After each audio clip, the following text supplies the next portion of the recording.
এই যে অষ্টবক্রমণি দেখছেন না, হ্যাঁ হ্যাঁ এইটা হচ্ছে অষ্টবক্রমণের নিচে যে কালো মতন একটা শিব দেখছেন, হ্যাঁ হ্যাঁ এইটা হচ্ছে বক্রেশ্বর মহাদেব, এনার নামে এলাকার নাম বক্রেশ্বর। ও, অষ্টবক্রমণি এখানে 60,000 বছর তপস্যা করেছিলেন, বুঝলেন? 60,000 বছর। হ্যাঁ, আগেকার দিনে মুনি ঋষিরা হ্যাঁ হ্যাঁ হ্যাঁ এনার তপস্যায় সন্তুষ্ট হয়ে বক্রেশ্বর মহাদেব দেখা দেন, তাই ভক্তকে বড় করে গুরুদেব ছোট হয়ে আছে। বাহ অষ্টাবক্রমণি 8 অঙ্গ বাঁকা ছিল, বাহ উনি মায়ের পেটে বাবার ভুল ধরেছিলেন, হ্যাঁ বুঝলেন?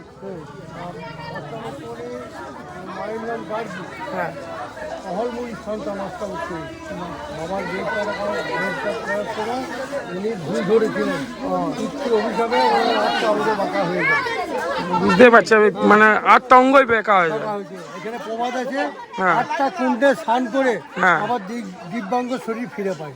ও, যদি মানে সুস্থ হয়ে যায়। হ্যাঁ ও, বাহ আর এখানে কঠোর তপস্যা করেছে।